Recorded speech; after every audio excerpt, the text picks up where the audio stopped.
Is it fine? Yeah. I'll just go to the presentation mode. So, whom? I mean, do you want to check for everybody and then start the session, or Omchal? Start if you want. What do you say? Yeah, I think What do you let's say? start. Fine. I think it's time to start now. Yeah. So shall I start now? Okay. Okay. So hi, I'm Debbijay. I'm from Manipal Center for Natural Sciences Yeah. of Manipal Academy of Higher Education. Welcome. Let me just.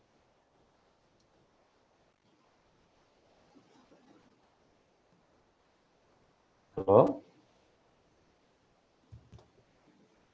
Yeah.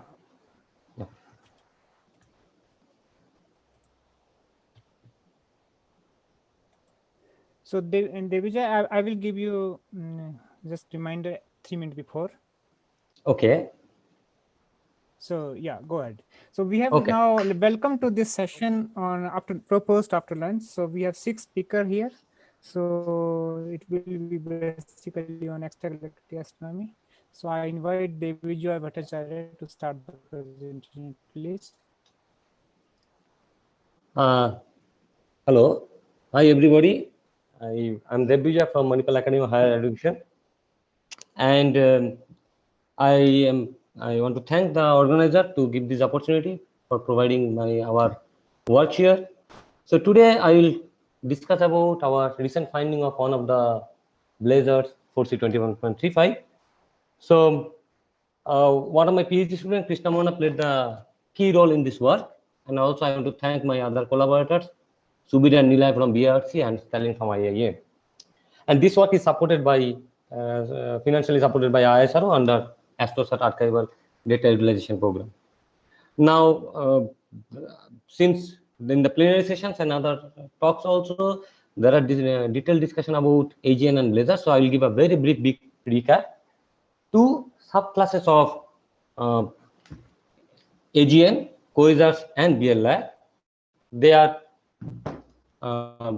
they share some common properties, like they are extremely luminous, emit throughout the electronic spectrum, mostly in high energies, shows rapid variability, and these two classes are clubbed together. And originally the name blazar first coined by astronomer Edward Spiegel in 1978. Now, what is considered that the jet of the blazars are aligned to the line of sight of an observer.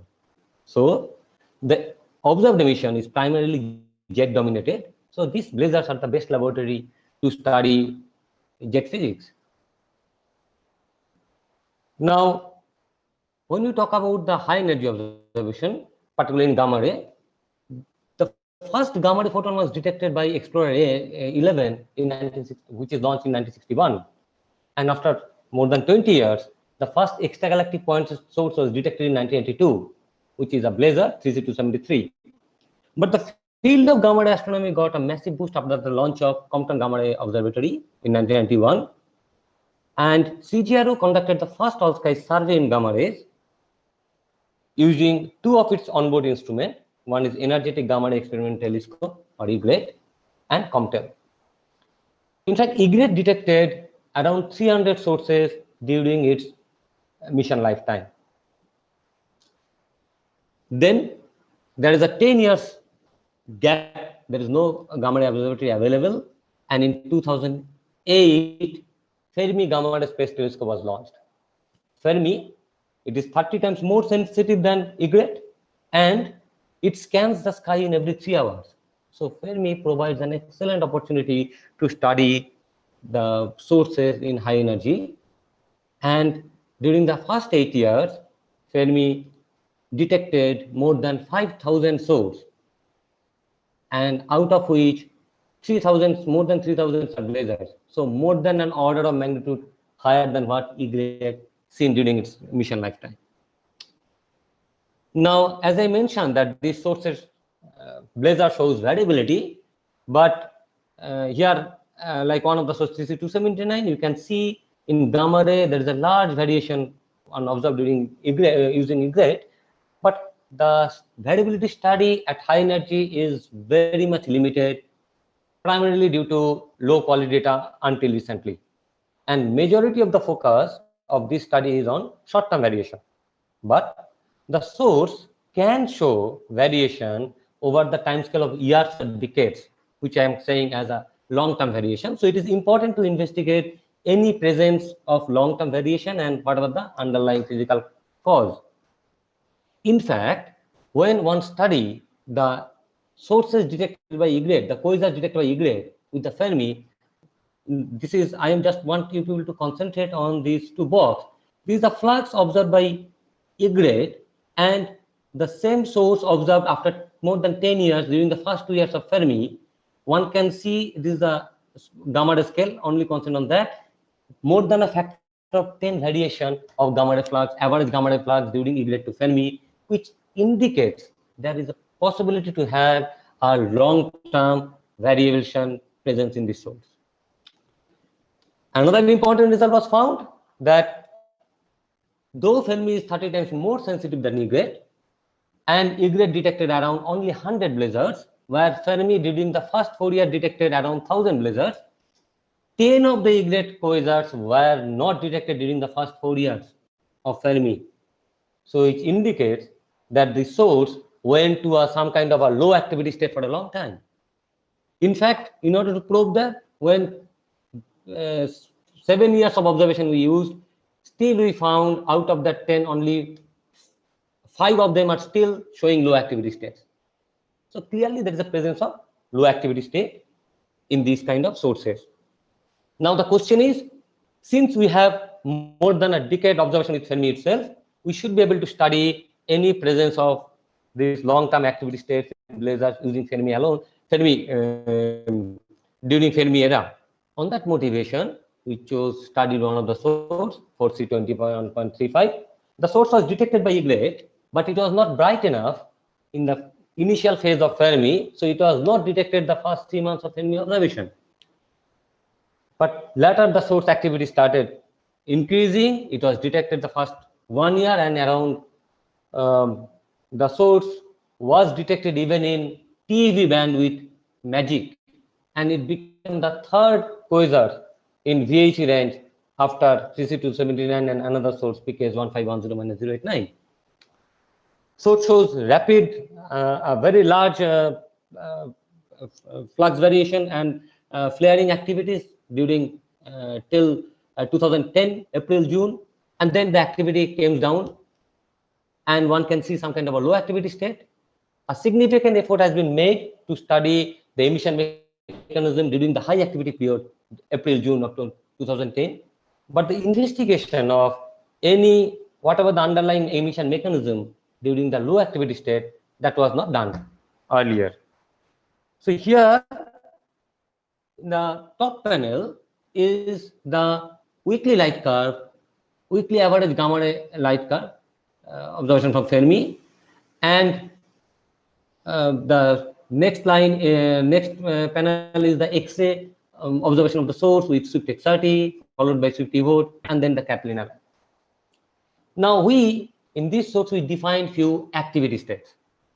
So let me tell you, the first one we told about high activity state, high state. So we calculated the more than 10 years average flux, and when a state where the source weekly average gamma ray flux goes much higher than the twice the average of the average flux, we call them high activity state, and you can see this is the high activity state where this magenta color is twice the average flux.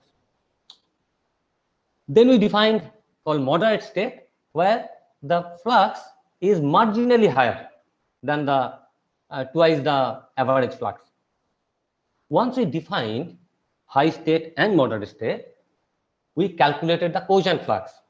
What we did, we removed that, excluded the high state and moderate state time, and then we calculated the average flux of the source, and that is representing the quotient flux of the source. Once we have the quotient flux, we defined low activity state of the source, where the source flux is not higher than this quotient flux. So we found two low activity states, L1 and L2. We also observed the source with AstroSat. Now, apart from these states, we also calculated we wanted to study what is the extremely low activity state of the source. That means the source was not detected sometimes in weakly bin, and only we have upper limit. So if we take all this sum analysis of that we defined as the long-term very low activity state.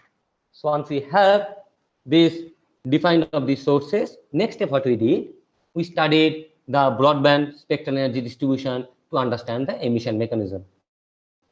So for broadband spectral energy distribution, during the high state, we consider two flaring activity, flare A and B. So here I want to mention that these two flaring activities also earlier studied by the other group. As I mentioned that the high activity states there are significant effort already put on. Then we also studied flare during moderate activity state, which I call flare C, and the source average property during low activity states 1 and 2. For the modeling, we considered the a single zone electronic model, and the blob position is just outside the BLR region, around 1 parsec away from the central black hole. We found a significant contribution coming from the accretion disk in the UV and optical band. Also, there is a contribution from this line corresponds to the contribution coming from the torus. The X-ray emission is well explained by the synchrotron self-compton emission of the jet electrons in most of the states, all of the states.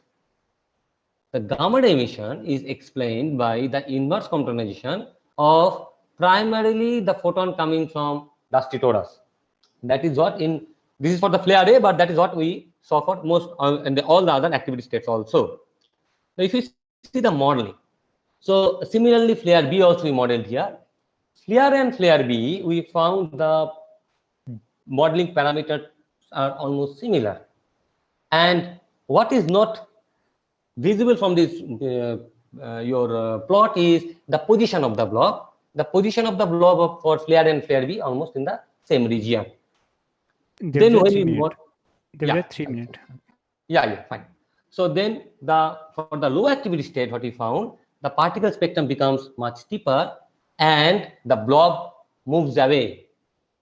When we model the medium, the moderate activity state, we found that the blob position is similar to the position of flare A and flare B. But during the low activity state, again the position of the blob moves away to similar to the position of low activity state 1. We model also the astrosat time. These model parameters are similar to that of low activity state 2, which suggests that the same emitting blob is responsible for the astrosat epoch observation also. Now, this is last but one slide. To sum up what we found that there is an active region in the jet which is responsible for producing ultra-relativistic emitting blob or region. The first blob produced from here, which is responsible for flare A and flare B, and the blob moves out, loses energy, and that produces low activity state 1. After some time, another blob produced in the same region, which is responsible for the emission in the moderate activity state or flare C, and then further that blob again moves away and loses energy and produces low activity state 1 and astrosat. So this work, as I mentioned, that it is recently published in MNRS. The last slide I want to mention that this kind of low activity state presence also seen in other sources. Already in one talk, Sana mentioned that one can see there is an increase in the baseline activity and some kind of a large flaring activity more than few years.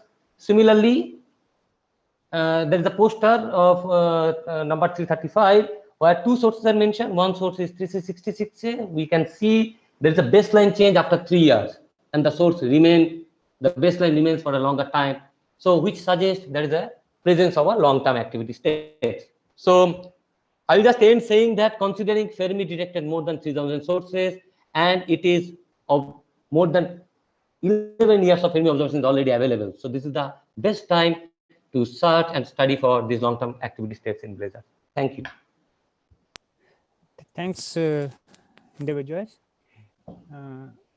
Any questions from the participants for Debajit?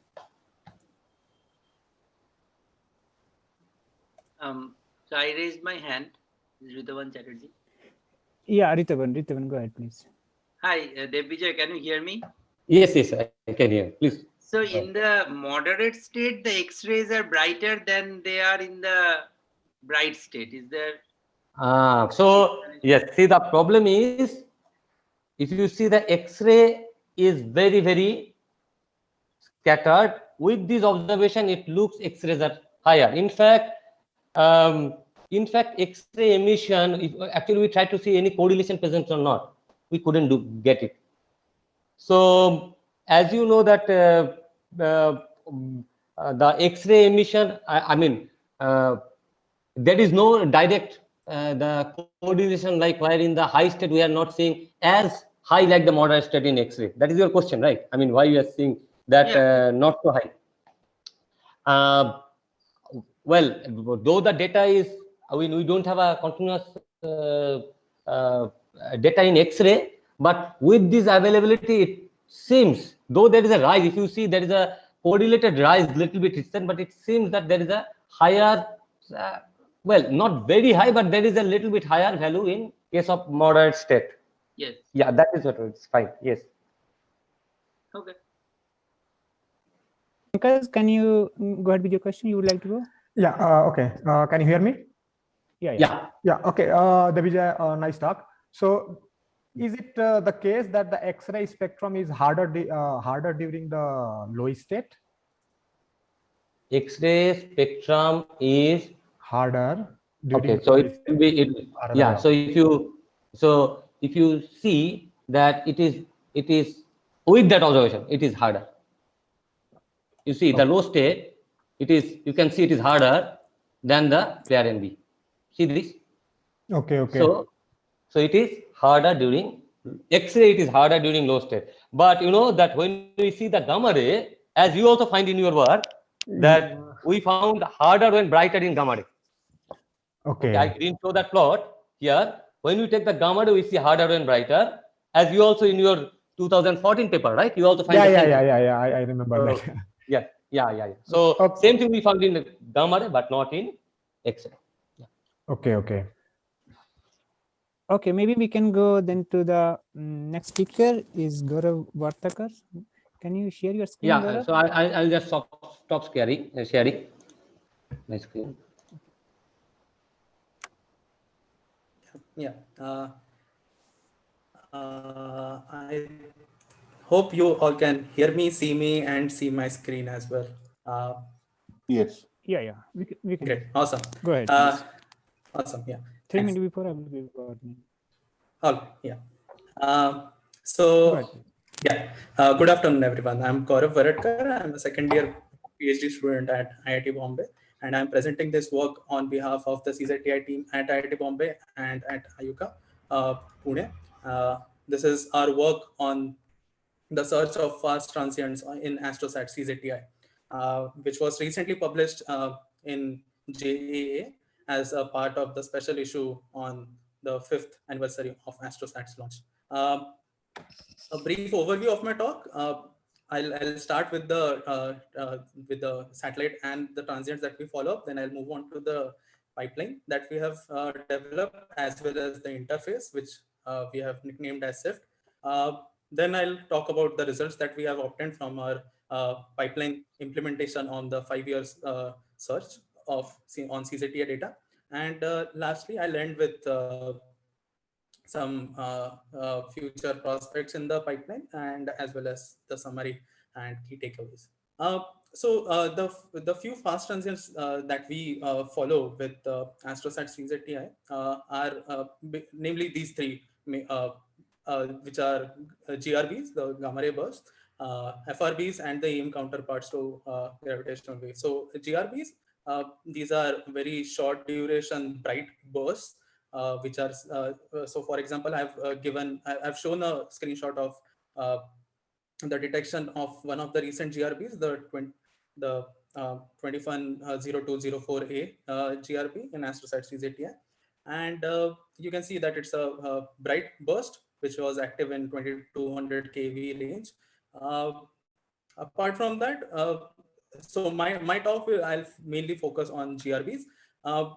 so on first day of our ASI, Shreyas Tendulkar gave a fantastic talk on extensive talk on FRBs, and also we also follow FRBs and as well as the EM counterparts to gravitational waves. So for example, the infamous event, the 17/17 binary neutron star merger event, which was followed up after 1.7 seconds after the merger with a short GRB. So we follow up such events as well.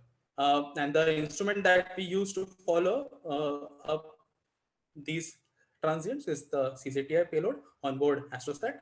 So you can see in the exploded image on the right hand side of CZTI, you can see there are two sets of detectors, one marked in blue, which are 64 CZT detectors, and sitting right beneath them are the VITO detectors, which are marked in green. So, but I would want you all to focus on the assembly on the right at the start, at the top you have the coded aperture mask, and alongside it you have these tantalum collimators. So because of these, what happens is that CZTI is very much sensitive to the on-axis events. So on-axis is basically the transients or the events which are in the primary field of view of Astrosat. So the events which are along the normal to the detector plane with a very small angle. But when we go to higher energies, all the rest of the assembly becomes increasingly transparent. So for example, these collimators and rest of the radiator plate and so on, they all become transparent to even off-axis events, and we start seeing transients even from which are outside the primary field of view. And yeah, so this is what we use to detect GRBs. So GRBs, which are bright bursts, they result in higher count rate in the detectors, and we just track the count rate in the detectors, and basically, boom, you have a GRB. In case you know, because of some other, you saw a GCN, you know that certain transient is there, which is visible to Astrosat, but then you just go back and check the count rate, and if in case you see you don't see a measurable change in the count rate, then we can even report upper limits for the flux for the transient. Now, coming to the pipeline and the interface that we have developed. So here's the brief overview of the data flow that we have. So quite a mouthful of things here, but basically it is you can break it down into two main parts. The first is the data prep, and the second is the blind search. So in the data prep part, you can see that yeah. So what we do is we have a slightly different processing that is slightly different than what is done at the payloads operations center at IUCAA. We have a slightly different processing done at IIT Bombay, and we then run our search pipelines on that process level 2 data. The three pipelines, which are basically which are named as TOPN, N-sigma, and CUMSUM, which is also referred to as cutoff rate. So these are basically, so TOPN stands for the top N peaks of the light curve. So if you have a light curve that looks like this, which is a very clear detection of some GRB, but so top N will identify N brightest peaks of the window. A pretty simple algorithm, but works nonetheless. Next is the N-sigma algorithm, which is the iterative N-sigma cutoff clipping of the light curve, and you again identify outliers which are coincident across different quadrants, and you identify them as candidates. And the last is the CUMSUM method, which is the cumulative cutoff rate algorithm, which basically is based on that the mean of noise over a long period is 0, and then you can identify bursts within a cumulative light curve. And it is extremely sensitive to even small fluctuations in this. So based on a certain requirement, we flag all these interesting candidates as events, and then we club events that are very close by in time window into a single super event. this one super event is basically the candidate. And all the information about the super events is then stored in a SQL database. And to read and scan through all these super events, we have developed a new interface, which we refer to as SIFT. The user uses this interface to scan through all the candidates and SIFT and sort out the interesting ones. And the interesting ones, then we run our different codes on them, and then we report the detections of GRBs in GCMs, and also we have all the GRBs that have been detected archived at our page. So coming to the interface, so which we have nicknamed as SIFT, which stands for CZTI Interface for Fast Transients. Here's the main homepage. So on an average, it takes us about an hour to run through to process about a month of data, and but that's just the search part. But on this interface, you can basically sort out, like, have a look at only the interesting candidates that you want to have a look at. So you can specify the dates, the date range between which you are interested. You can there are a bunch of tags that we have given to different candidates based on their properties, and then you hit on search. So then it brings you to the scanning page. So scanning page lists all the super events, so which are in the dates that you have specified, and the user, the scanner, then looks at the thumbnails and this relevant information for that particular super event, and he or she takes a call on whether the transient is real or bogus. If he is not very sure, then he or she can click on the super event, and we then proceed to the inspection page, where we can have a closer look at the super event, which is the candidate or the GRB. And you can see that from this page, we can have a look at all the different light curves of CZT, as well as Vito light curves across different binnings. So 0.1, 1 second, 10 second, and so on. There are a bunch of different statistics that are mentioned here. So as to allow the user to make an informed decision about the candidate, and based on this all information, he or she can then save the candidate as a real, bogus, and so on. So once based on these light curves, once the user flags a particular event as real or a very interesting candidate, then we run our codes to calculate different properties of the burst. So for example, if we want to calculate the T90 of the GRB, then we have a new code that is built specially for this, which gives you a bunch of other properties of the GRB as well as the T90. So the calculation and other details are mentioned in the paper, the Sharma et al. 2021. Gaurav, So yes. So coming to the results. So we ran so there are two pipelines running on CZTI for GRB search. So first is the ML pipeline at Payload Operations Center, and the other is SIFT, which is our pipeline. And both of these pipelines together, they have detected 423 GRBs in the past 5 years. Now, out of these 423, there were 325 that were already detected by ML pipeline. But with SIFT, we have added another 88, or which is about 20% of these. And out of these, that took the total to 423. And out of these 88 new transients that we have detected, there are 47 which are discoveries. So basically, these are transients which were not reported by anyone in the world. So this took an average of CZTI to about 83 per year. But and when you compare it with Swift BAT, which triggers on board about 92 times every year, our values are not too shabby. So here I'll in the interest of time, I'll quickly skip over these things. Here are some of the light curves, and there's a fair share of short GRBs that we detect in the through SIFT. So just out of curiosity, we tried to see what is the population of short GRBs that we have detected so far, and it was consistent with the already known population of short GRBs, and that was a good news, and it was this percentage is also consistent with the percentage that is mentioned in the Swift BAT paper in the catalog paper. We also tried to compare different pipelines, and those also gave us fairly good results. But we can see that all three pipelines are working in tandem to detect transients.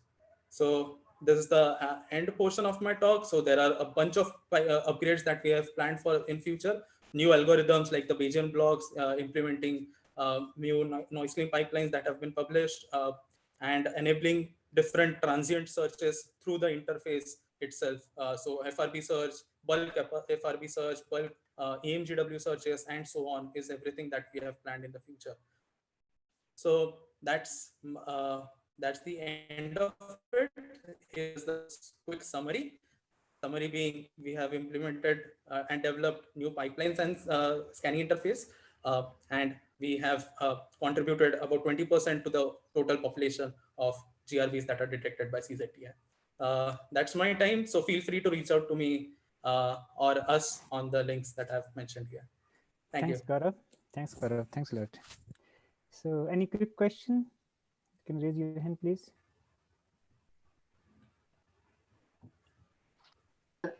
Can I ask a question? Yeah. Okay, go ahead. Go ahead, please. My question is, are you analyzing the veto counter also simultaneously to see if there is access in that also? Yes. So the pipelines that we have that I have mentioned here.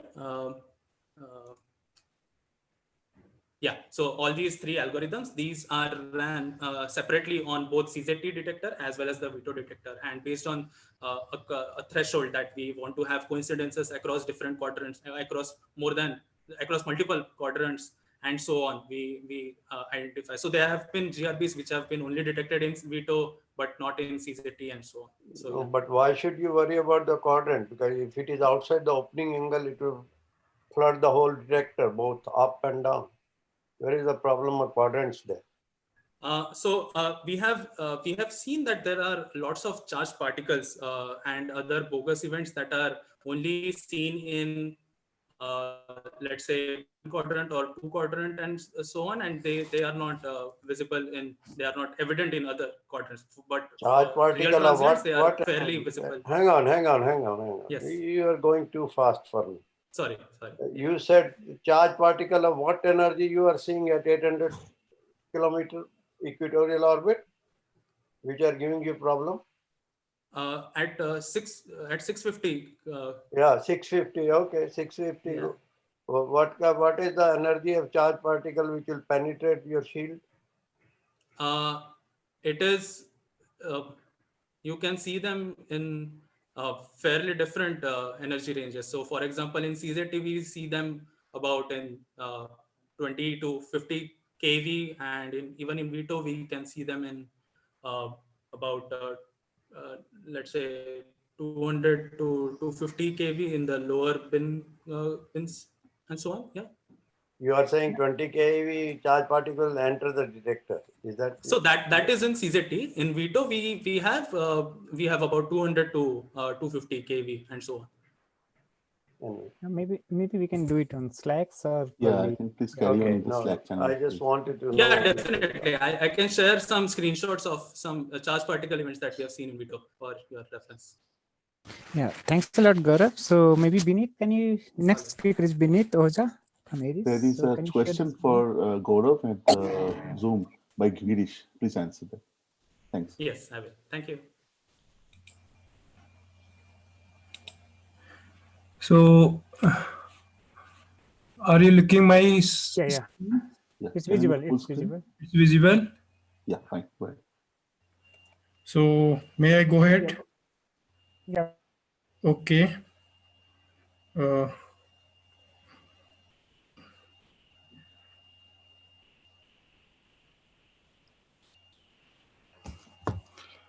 Hello. Am I audible? Hello. Yeah, go ahead. I will give you warning 3 minutes. Hello. This is Vinit Oja from Aryabhatta Research Institute of Observational Sciences, Nainital, India.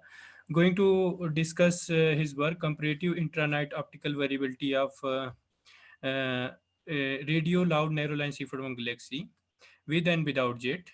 So the motivation of this work is simple.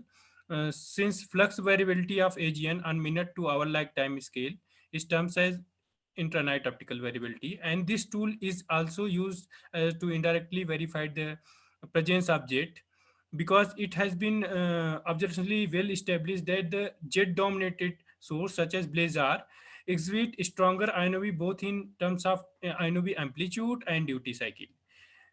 Since this tool was established based upon the known JT sources, that is Blazar, however, the other part of it hasn't explored.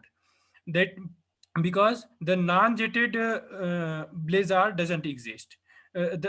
So thus a comparative INOV study has yet not been explored in such a subclass of AGN that consists of jet and non-jet.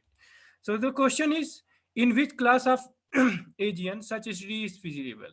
So answer is narrow line C41 galaxy, because this class of AGN consists of both jetted and non-jetted object. So these type of AGN are characterized by narrow width of Balmer emission line and a small flux ratio of O3 by H beta line less than 3 with strong optical iron emission line in their spectra. So next task we did so make a sample for this HD. So what we did for this HD, we searched in the literature those narrow line C41 galaxy for which radio observation were available with the current best resolution telescope, that is VLBI. So after doing this literature search, we have found 23 such radio loud narrow line C41 galaxy, and VLBI observation are capable of confirming jet in 15 and non-jet in remaining 8 RL and LSY1s. So we observed these sources with 3 telescope of Aries, 104, 1.3 and 3.6 meter, and 2 meter class telescope of IIA Bangalore. So in 53 session, and each session lasting greater than 3 hours. So data reduction was done using the standard tasks in the IDAF and IFOT. So to detect the INOV in the narrow line C41 galaxy, we have applied 2 different flavor of F-test on their differential light curve. This is a sample of differential light curve of JT sources, and this is non-JT sources. So the test that I had applied in this work is the standard F-test, which is the ratio of the variance of differential magnitude of source and comparison star to its photometric error multiplied by eta factor. And another test that was used in this work is F-enhanced test, which is the ratio of variance of differential magnitude of reference star and source and reference star to the stack variance of reference and comparison star. So a source is considered as variable if F-test value is found to be greater than its critical value at 99% confidence level, and probable variable if this has found to be between 95 and 99 confidence critical value, and non-variable if this has found to be less than 95% confidence level. So using these the output of these tests, we have estimated the duty cycle, which is the fractional time and AGN so INOV and amplitude of INOV with this formula. So we have estimated the duty cycle of jetted and non-jetted sources consisting of 15 and 8 sources. So after estimating duty cycle for jetted and non-jetted sources using both the test, we have found that the duty cycle of non-jetted sources are almost half of the duty cycle of the jetted sources. So from here the value inside the parentheses are resulted when PV cases are also considered as variable, and only size greater than 3% cases are considered. So based upon the duty cycle of INOV of jetted sources and non-jetted sources, we conclude that the jetted AGN are more amenable to show INOV.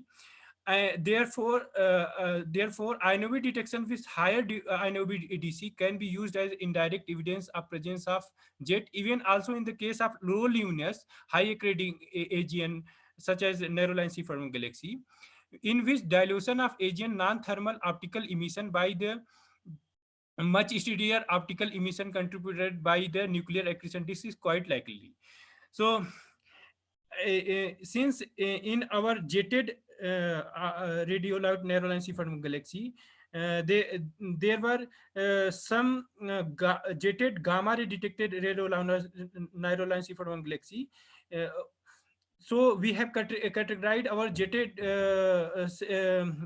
sample into jetted gamma ray detected and jetted non-gamma ray detected, and again estimated the duty cycle for these two sources, and found a contrast difference in the duty cycle between these two samples, which is 41 and 13 without considering PV, and 61 and 13 if we consider the PV.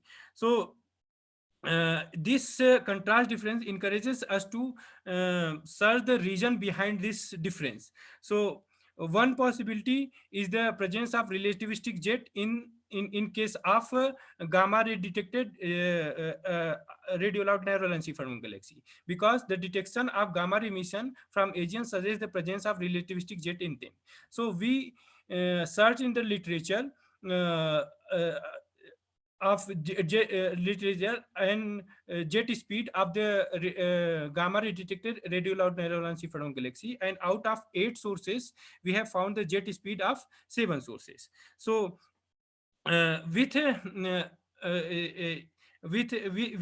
this correlation study, with the current INOV study and available jet speed of jetted gamma ray radio loud narrow-line C-forming galaxy, a correlated INOV detection with supernebular motion in the radio jet is inferred, except for these sources, for which we did not find any INOV detection during its 2 sessions.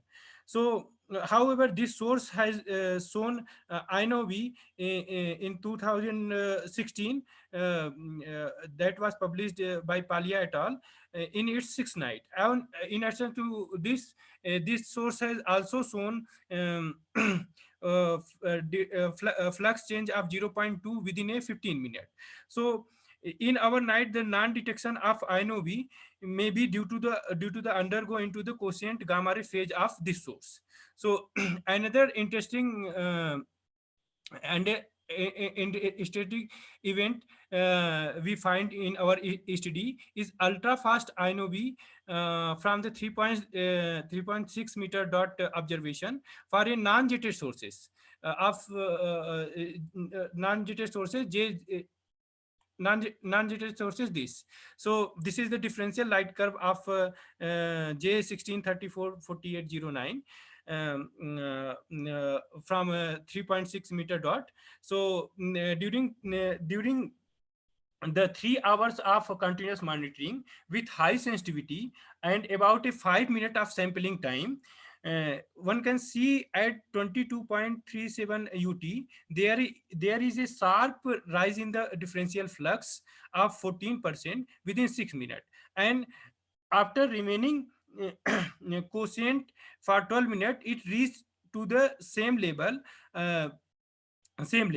So this sharp change is suggested a flare in the source. So however, this flare is manifested by 2 points, which is always suspectable. So we regenerate the differential light curve of this session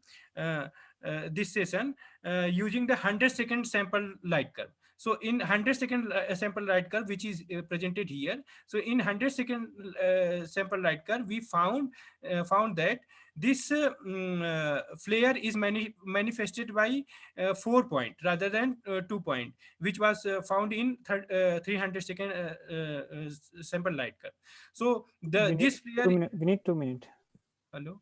2 minutes. Okay. So this flare is genuine, and this is not a artifact of the data. So we have estimated the flux doubling time of this source by considering the conservative assumption that equal contribution is coming from the accretion disk and synchrotron jet, and found a minute-like flux doubling time of 20 minutes for this source. The exceptional variation and reduced minute-like flux doubling time support the jet-based origin. However, non-detection of the jet in its VLBI observation might be either due to its quiescent state of the source during its VLBI observation, which was performed in 2013, or due to limited sensitivity of VLBI observation.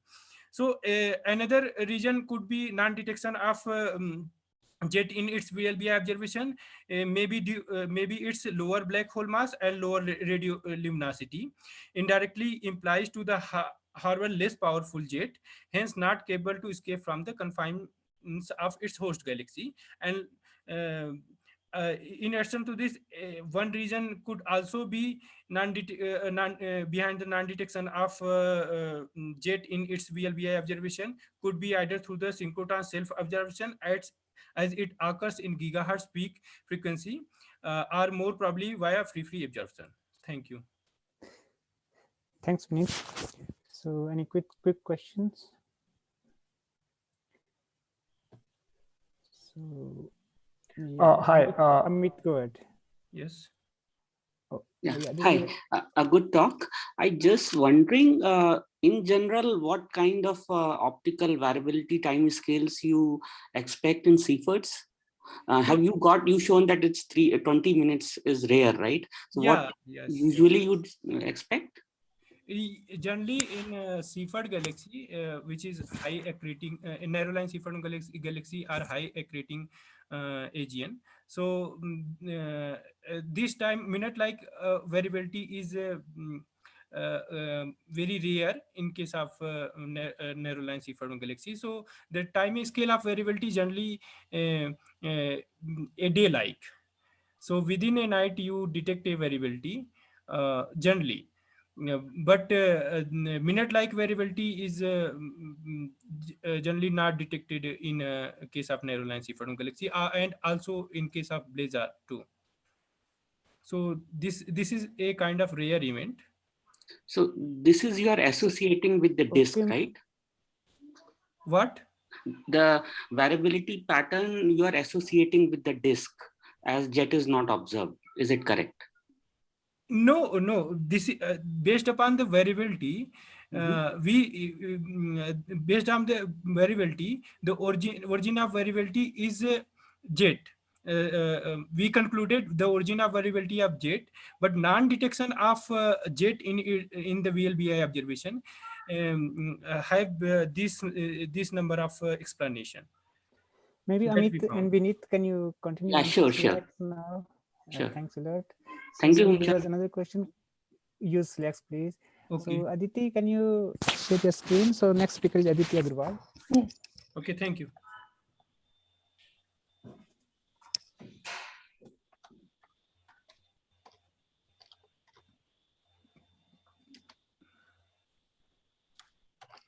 Hi, is my screen visible? So Vineet, can you unshare your screen, Vineet? Unshare. Unshare.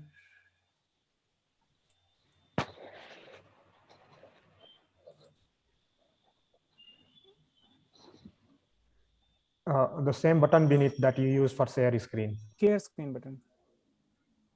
Just there will be unshare.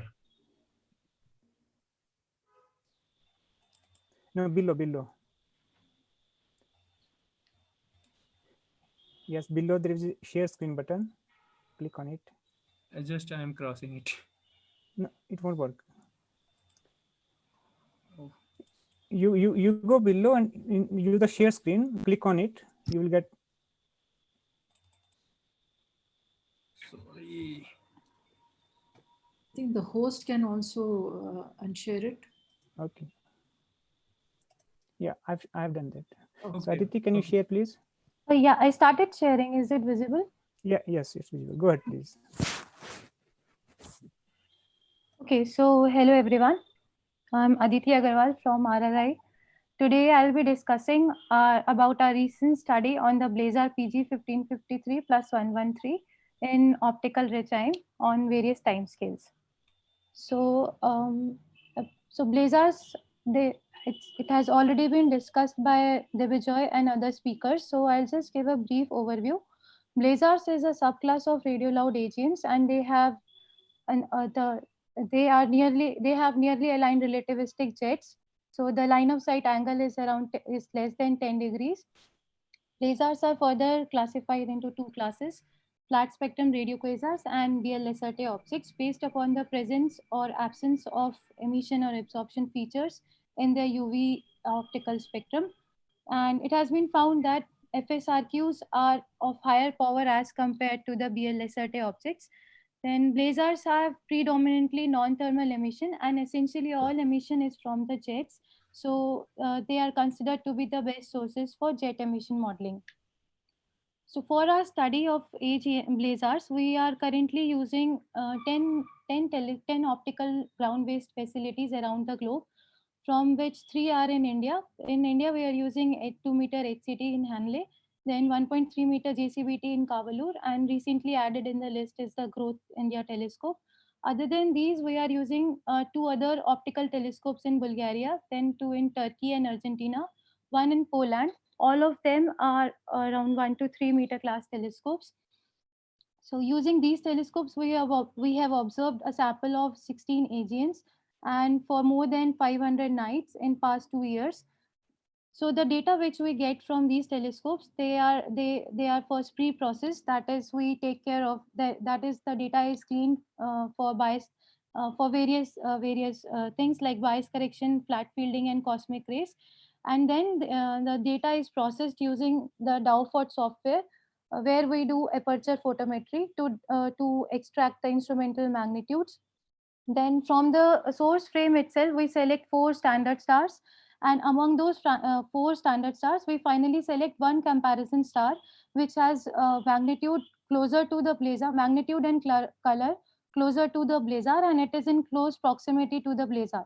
So all above steps for the repetitive analysis and to avoid the manual effort, we have developed a Python toolkit which does all these processes automatically, and we named it Pioneer Toolkit. So yeah, so today I'll be discussing the results for PG1553. So it was discovered by the Palomar Green survey. It is classified as a BL-LAC object due to its two properties, that is the featureless optical spectra and the significant optical variability.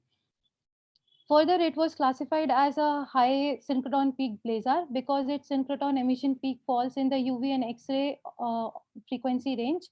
It has been detected at TeV energies also. Since the optical spectra of PG1553 is featureless, therefore the redshift estimation of PG1553 still remains a topic of debate. And the recent latest one is by Johnson 2019, where they estimated it around 0.433. Then the flux variability of PG1553 has been claimed to be periodic. The first hint of periodicity was given by Ackermann 2015, where they found a period of 2.2 years using the Fermi-Lab gamma ray light curves. So later it was confirmed in optical R-band light curves also. So the results which I'll be showing today are already published in Agarwal et al. 2021. So blazars are known for its variability on diverse timescales, as Vineet already discussed. That one of the main feature of blazar is the internight variability. So internight variability is named for is a class of variability when the time scale of variability ranges from few minutes to say few hours. So to study the internight variability for our source, we collected DVRI data over 76 nights. From them, 28 nights were continuous monitoring to study the IMV. And then, so we mark the light curve to be variable if using three variability detection tests that are C-test, F-test, and chi-square test. So if all the three tests rejected the null hypothesis then we mark the test to be variable. Otherwise, if either of the tests failed, then we marked it to be a non-variable. So duty cycle is given by this expression. So here delta Ti is the total monitoring duration, and Ni is 1 when we get a genuine IDV through those tests, and 0 if there is no IDV detected. So among our 28 nights of INV, we found that none of the light curve was variable. Therefore, we found zero duty cycle. But to further cross check our result or further improve this estimate of duty cycle, we check the literature if for the presence of other intraday light curves. The first intraday monitoring for this source was done by Stalin et al. In 2005, and the most recent one is done by Pesirb in 2020. And another important study was done by Meng in 2018, which is similar to R, where they studied 28 INV light curves for this source using 4 tests, and they found no IMV. So so combining the literature and our IDV light curves, we found that we found a total of 74 intraday light curves, and among them only 8 genuine intraday variability was detected, which according to the expression accounts for 10.8% of duty cycle. Then we generated the long-term light curves for our source. The first plot shows the data collected using the telescopes, which I mentioned in previous slides. So this is all gathered by us, and the points are all nightly binned. That is so as to avoid any sampling effect on intra-night basis. Then the second plot is ranging from 2005 to 2020. So here what we did to improve our analysis, we checked for any other public data sets, and we found that there were many other publicly available VR band light curves. So we included them to increase the sampling of our VR light curves. And so different colors denote different observatories. Say for example, Steward is given by pink and Canada given by red, and so on. So yeah.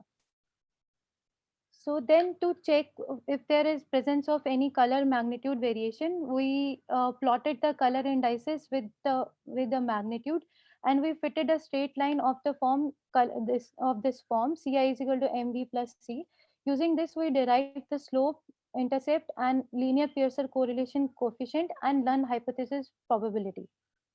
We found that if there was a positive correlation, if the slope is positive, that implies a positive correlation. That means W when brighter trend is dominant, and if we get a negative slope, that means the negative correlation, and bluer when fainter trend or redder when brighter trend is dominant. But to to find whether it is significant or not, we have put the constraints for 99% confidence level. With R should be greater than 0.5 and P should be less than or equal to 0.01. So the lower panel, this is the color magnitude diagram for our data only, and we see that overall none of the trends are dominant.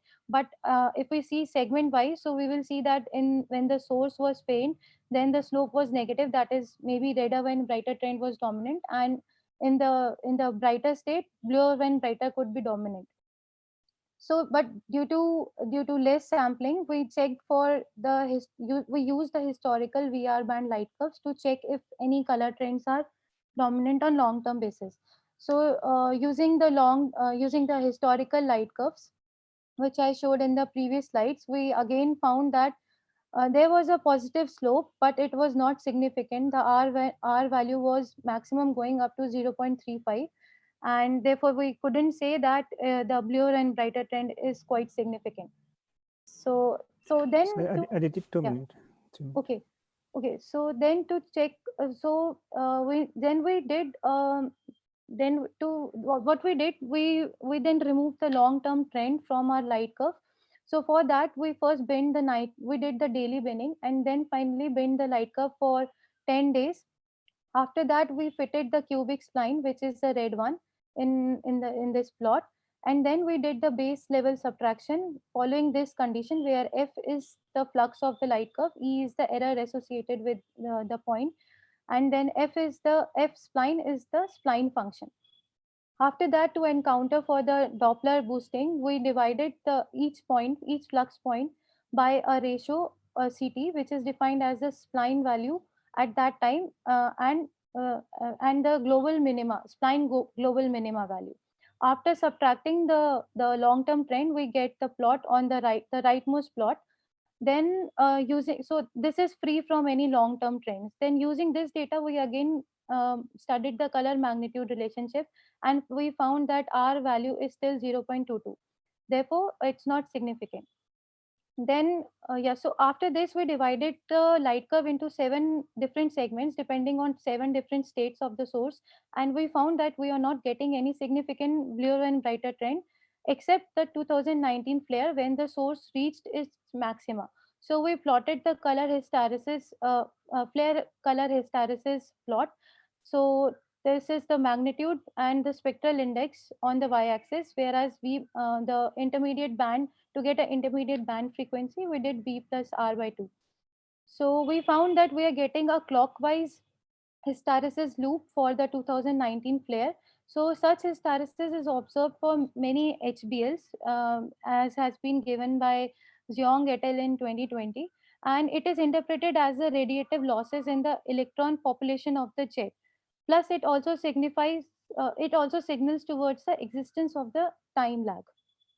So to further check the time lag, what we did, we took the April 2019 flare and we fitted it with a double exponential, using exponential functions.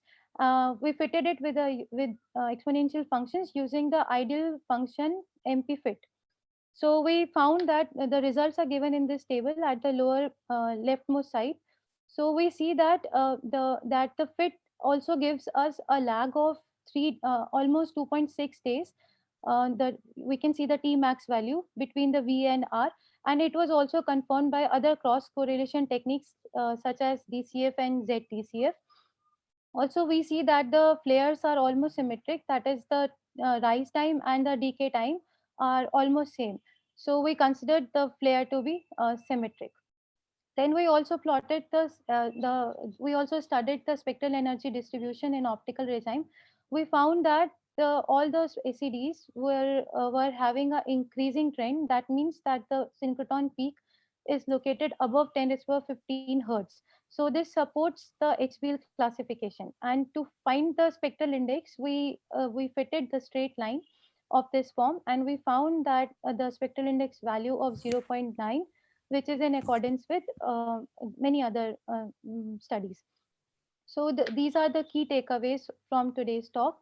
So we found a very low duty cycle for this source, even though we had a good coverage of 74 nights. Then the highest flare was detected in 2019, which is the brightest for this source till date. And the magnitude which it attained was 13.2 magnitude. The 2019 flare was symmetric, and we got a chromatic color trend during the 2019 flare only, but there was no chromatism on shorter or longer time scales.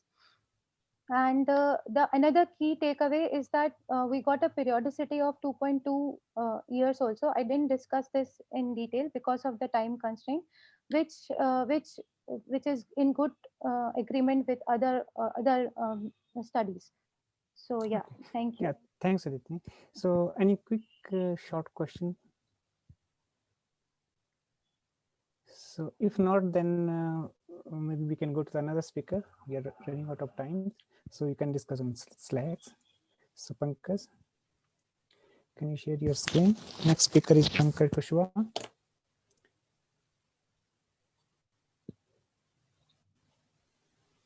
So Pankaj, are you able to share your screen?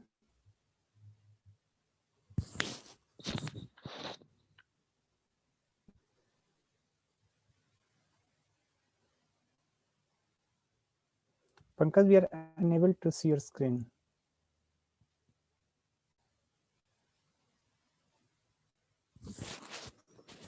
Pankaj, are you able to hear us?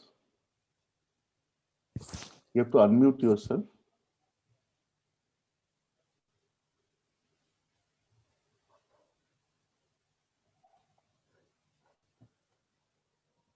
Okay, maybe we can save time by going to the next one. Yeah, can we go to Pradipta? Are you ready? Can you share your screen, please? We can come back to Pankaj in the next. I can see Pankaj there. Right, I'll share my screen. Can you all hear my voice? Yes. Yes. Right.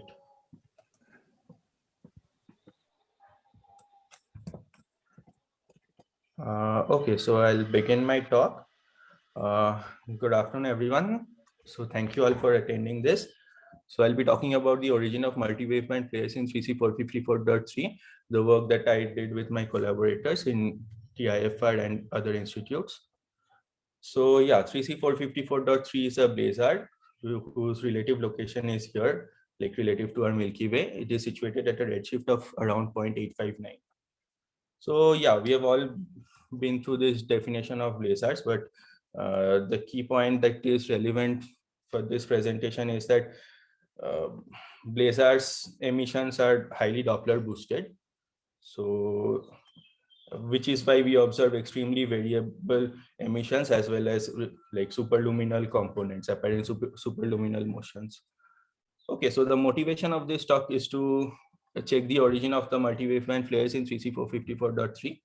The way we do that is we first gather the multi-waveband light curves, like in all different available wavebands from gamma ray all the way to radio, and then optimally segment it into their like optimal block representation using Bayesian block algorithm. And then we do this time or flux resolve spectroscopy. So the way we do that is we construct this broadband spectral energy distribution in each of these Bayesian blocks and then fit it using some appropriate model. We expect to trace the evolution of physical parameters during a particular flare and also like to interpolate missing data, both in, let's say, time as well as in some unobserved wavebands. Right, so for this work, we looked into like over 8 years of multi-waveband data ranging from radio to gamma rays. So for radio, we used 15 gigahertz data from OVRO, 22 gigahertz from the Crimean Astrophysical Observatory, and 22 and 37 from this Metsobi telescope. And in the optical and IR waveband, we use these BVR filters from SMART and VNR filter from the Steward Observatory. And in IR, we use these J and K wavebands from SMARTs. X-ray data was taken from Swift XRT and gamma ray from Fermilab.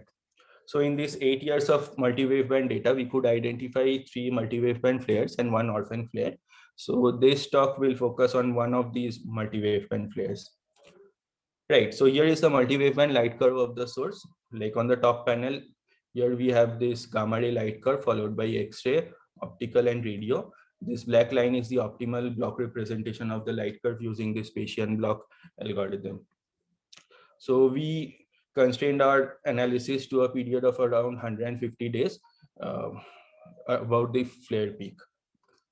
Right, so in all of these blocks, we construct this broadband SED and fit it using some optimal model.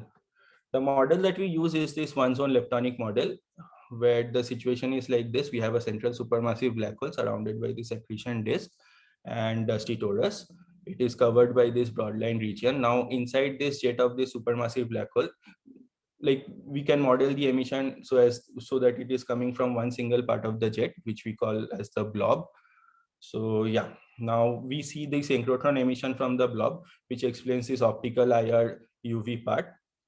Then these high energy leptons, like since this is a leptonic model, the leptons inside this blob can also upscatter the synchrotron photon, producing the synchrotron self-Compton emission, which explains this X-ray part. And finally, they can also upscatter some outside photons, like either from the disk or from the BLR, thereby producing this external Compton emission, which explains this high energy gamma ray emission.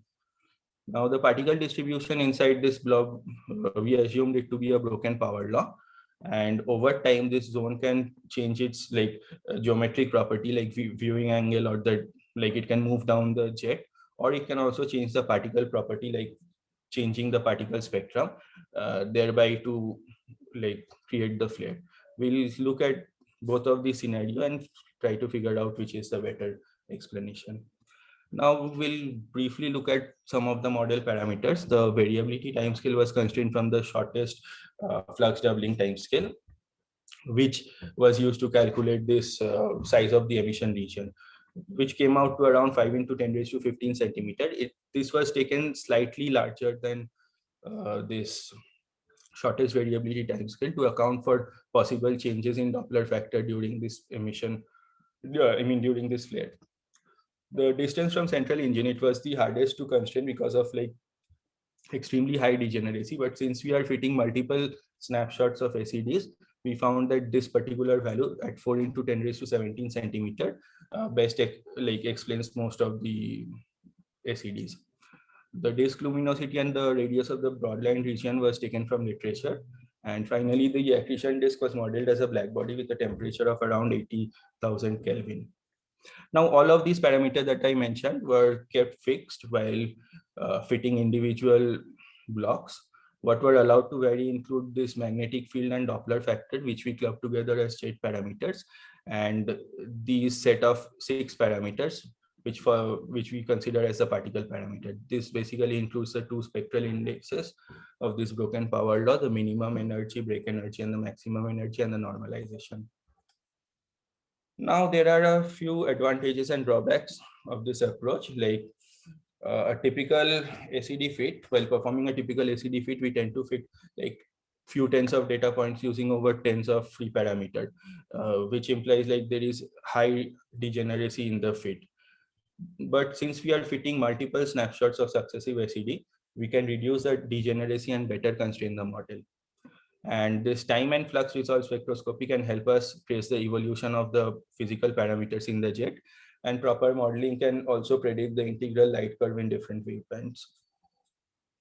Okay, so these are the advantages. Now the drawbacks include that we cannot account for this thermodynamic evolution of the blob, nor can we account for the longitudinal motion of the blob down the jet, because we don't have that nice sampling of data to comment about these two things. But we expect both of these effects to happen in reality.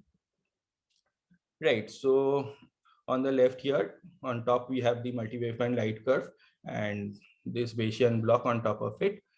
So we fit this broadband SED given in this figure using 2 different models. Firstly, we have this model M1 where all the parameters, that is both jet and particle parameters, are allowed to vary.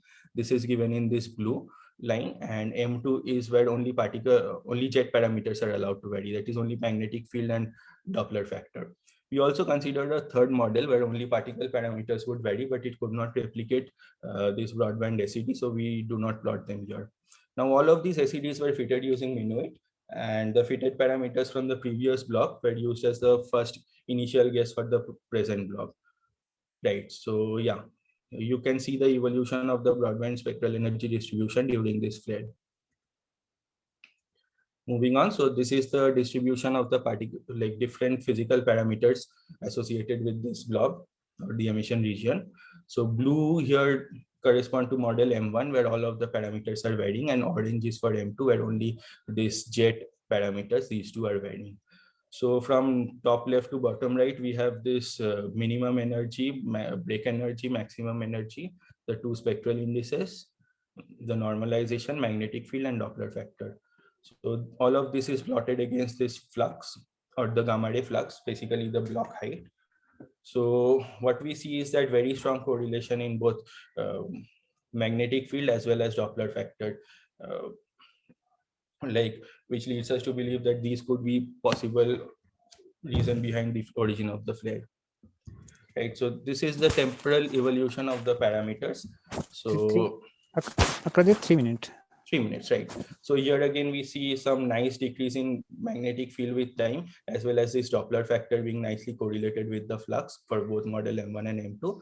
So this can be interpreted as the blob moving downstream of the jet, so the magnetic field strength decreases. And this particular feature, that Doppler factor being nicely correlated with the flux, could imply that Doppler factor is actually a nice origin for, the origin behind the flare. Right, so we can reconstruct the multi-waveband light curve using, like, assuming this model is true. So on the left here, this is the actual observed point, and the black line is this reconstructed light curve from this model by spline interpolating the parameters and constructing these SEDs. So yeah, we can use this to predict missing data both in frequency, like in some unobserved waveband, or in time, like let's say we don't have this observation, we can have some estimate. Right, so here is the model comparison. We do it using this Akaike information criterion, which basically, like, the thing to know is that lower AIC is favored. We see that in all the blocks, M2 is having lower AIC than M1, which implies that M2 is a better, like, statistically better model, which implies that the flare could have possible geometric origin. What we mean is that geometric origin, like, we have some isotropic emission in rest frame, which when boosted, the radiation pattern changes, and a very small change in observed, like, viewing angle results in drastically change in this observed flux. So yeah, we had this previous observation for geometric origin in these sources. So yeah, which explained this long-term variability using this inhomogeneous curve jet model, as well as this observed QPO with a period of 47 days, which was best observed by this a blob moving helically inside a curved jet. So is the origin of the flare conclusively geometric? Very likely it's not, because blazar emission is complex and other factors would also play a role, like injection and magnetic reconnection. And also we have ignored some key effects like thermodynamic evolution and bulk downstream motion, as well as hadronic contribution. And now we also, like, believe that geometric model is a viable cause for this flare origin, since we know that the blazar emission itself is highly Doppler boosted. Right, that is all. Thank you. And thanks a lot. So we have short, quick times for a short question, if any. Or if not, yeah, Amit, can you ask very quickly? Yeah, Arkadipto, very good talk. Just I was wondering, you showed this light curve with Bayesian blocks. Your radio flux was sharply dropping in one of these Bayesian blocks. So is it true data, or it's some sort of systematic? Just let me get back to you. Can you see the screen? Yeah. Right. So you're talking about this one, right? So it's nicely increasing. Yeah, but one of these blobs. This one. The next one, yeah, this one. Okay, so actually what it means is that there is no data here. Oh, all right. Thank you. Yeah, right. So, okay, thanks a lot. So can we go to Pankaj? Pankaj, can you share your screen? The last speaker of the session. Yeah, we can see your screen.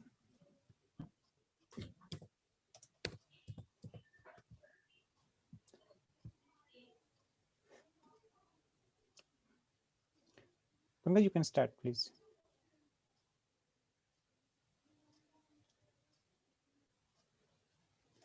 Yeah, hello. Yeah, okay, sorry. Yeah, thank you. I thank the organizer for providing me the opportunity to present my work, and good afternoon to everyone. So I'm going to actually talk about this particular source, OJ287, and this is a peculiar source because it is one of the claimed binary supermassive black hole system. And other thing is that among blazars, this source has been showing drastic spectral changes since 2015, or rather 2013, which is quite rare in blazars. It happens, but in a counted few and not for a long time. So previous speaker already gave a nice overview of blazars. So just to recall, blazars are active galaxies where we have relativistic jet that has directly pointed towards us. So what it actually results in, because of the relativistic motion, is the huge Doppler boosting of the emission as well as timing. So the characteristic feature of these sources are they are highly variable. You find variability on time scales of minute to all the way long as decades and more. And the emission is emitted in all the energy bands from radio to gamma ray. It is highly polarized at radio and optical energies. And so further, because optical is the oldest astronomy, they have been further classified on based on whether we see emission line or not. So if we see strong emission line, these sources are called flat spectrum radio quasar, which you can see in the left bottom, where the lines are clearly discernible on top of the continuum. But if the lines are very weak or there are no lines, they are called black BL-like sources, BL-like ATE. And you can nicely see that, okay, on the continuum, it's very hard to discern it. But if you subtract the continuum, probably you may. So another feature of this radio to gamma ray emission of these sources is that all the blazars show a double hump spectral energy distribution, by which I mean, which is shown in these two figures. And for guidance, I have plotted this dashed line, which actually show the two humps. So, and one of the interesting thing is that in the BL-lacs, we see a completely non-thermal spectrum at all the energies, from optical, infrared, radio, and every band, and even at the radio gamma rays. In FSRQ, it's again a jet-dominated non-thermal emission, but sometimes we do see feature of thermal emission like accretion disk and sometimes IR torus. So if you plot the whole blazar that we know so far that has been detected, you find a nice sequence in this SCD where there is a systematic shift with luminosity. So more luminous sources will have the peak at lower frequencies, and the lower luminosity sources has the peak at higher frequency of the first hump. And it is nicely correlated to the gamma ray as well. And based on this, they have been categorized at low synchrotron peaked, where the peak is at optical NIR energies, intermediate where the peak is in optical UV, and high synchrotron peaked where peak is at UV and X-ray energies. So coming to this particular source, so OJ287 is a BL-like ATE source, and the source is okay. There is as such no peculiarity about it, but the drastic thing about this source is the best feature of this source is that there seems to be a 12-year optical outburst, and it is double peaked. Okay, and this is peculiar because so far all the known blazars, only a few shows, the variability is completely stochastic except for a counted few, and that's very rare. So this prompted two models that this 12-year periodicity is actually because of the binary black hole, where the secondary black hole impinge on the accretion disk of primary, giving rise to two flares every orbit. The other is that no, it is a radio, the jet is precessing because it's a radio dominated source. So, and here is the overview of the source in different energy band. At X-ray and radio, you can see the jets as well as some bright nuts, and both are coincident. But at the infrared and optical, you only see the core of the source, no feature of the jet. And so is at the gamma ray. But anyway, gamma ray, we don't have resolution to actually clarify these issues. So here in the nutshell, I'm presenting the outcome of the spectral changes seen in the source. And the truly remarkable point of these spectral changes is that they seems to occur around the time period of this 12-year quasi-periodic oscillation or optical outburst that I just mentioned. So in the left top in the panel A, I see optical to gamma ray spectrum, and you see that spectrum at different energy bands are just showing power line spectrum, non-thermal. And again, from flare to quiescent state, okay, the spectrum steepens, but the nature remains non-thermal. But something happened in 2015, which are marked by these red arrows. There is a change at optical infrared. There is a change in spectral profile of this source at optical infrared as well as gamma rays compared to this dashed line, which actually show the typical gamma ray spectrum of the source. And we tried to look at what actually, when this occurred, and we found that actually this doesn't occur in 2015, but it is rather present since somewhere in May 2013. And there is an interesting implication. One can find that, okay, the spectrum more or less follow and standard accretion disk spectrum of a 10 billion solar mass, which we will just see. And again, something happens. After some time, this spectral feature break disappears, as you can see from here. And then actually completely new things arrive, where there is a strong change in X-ray was observed in this source, which is marked by this purple and the black points in figure B. So these changes suggest an indication between the two, but so far it is not clear as of now. So coming to the model, so this is the disk impact model where it says that, okay, the source is a binary black hole precessing. So every orbit, the secondary goes and hits the disk twice. So we see a double peak flare, and it predicted the flare. So once you combine this timing with the general relativity, you can actually nicely predict the flares. That is what this model is. And they claim that there should be a flare in somewhere in December 2015, which I marked, and somewhere in July, and both were observed 2019, sorry. So July 2019, and both were observed.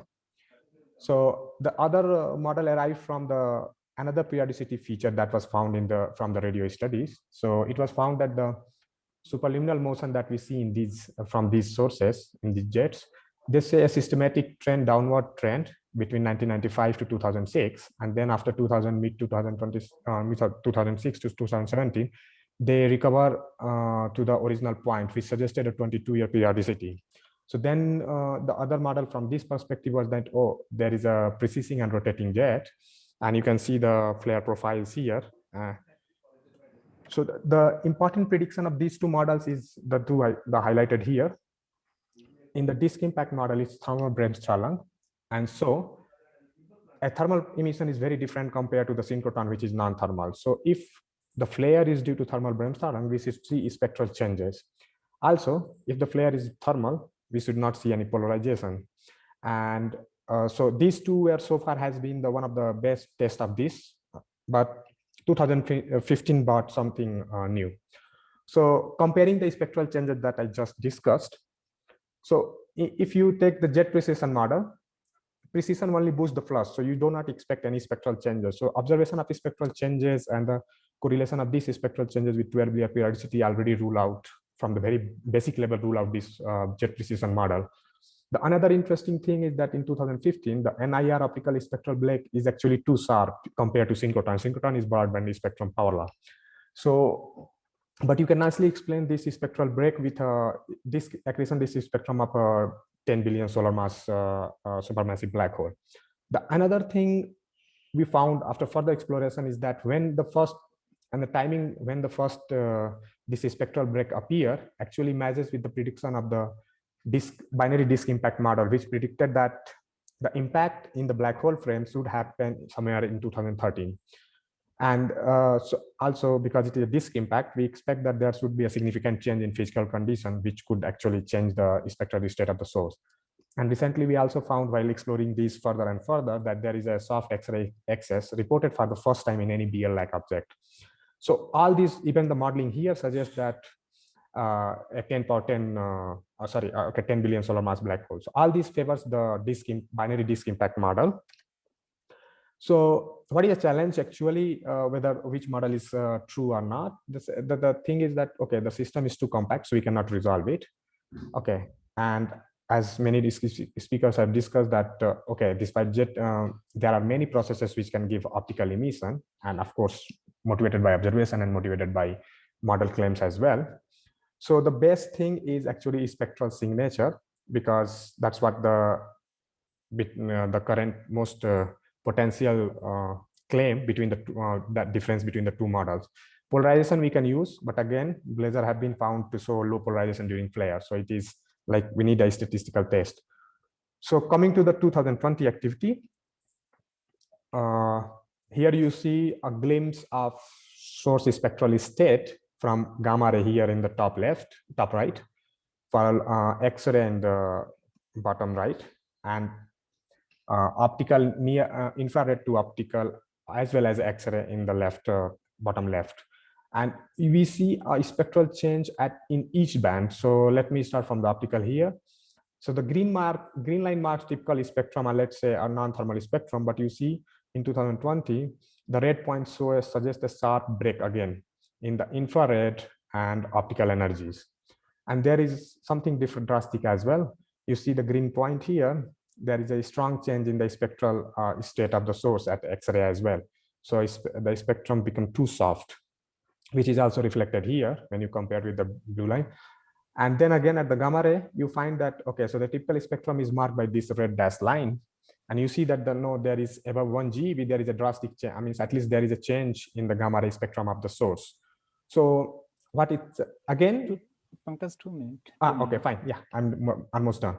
So again, you will find that, okay, this spectral break at infrared and optical, you can actually reproduce by a 10 billion solar masses standard accretion disk, except that this time we need some truncation, which I'm not going to discuss, but okay.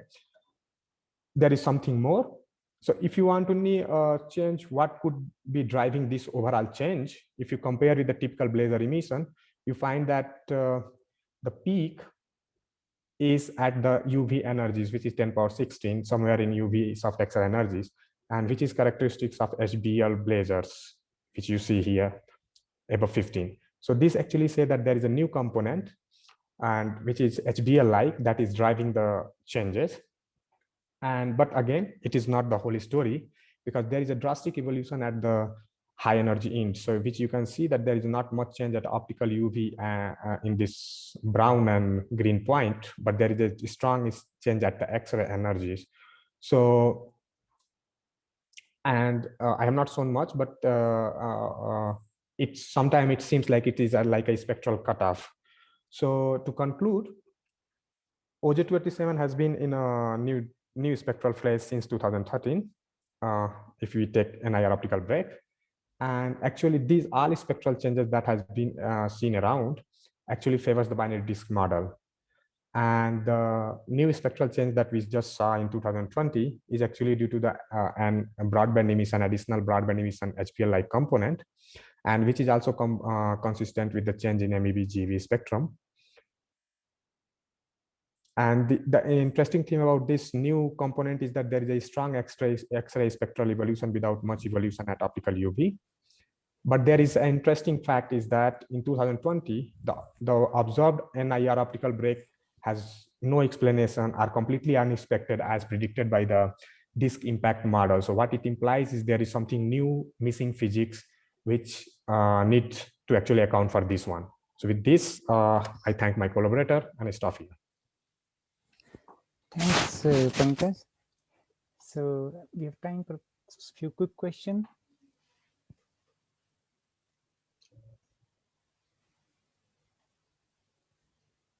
So if there is no question, then we thanks all the speakers of these sessions. Thanks a lot for your wonderful talks. So then we end this session and I hand over back to SI. Abhirup. Yeah, so just one comment is that Nagendra Kumar from last session was absent and couldn't join because of issue with his connectivity. So I think he has uploaded his talk in the Slack channel, oral_extragalactic_astronomy. Please try to visit, and if you have any question, you can chat with him on the Slack channel. Thanks a lot.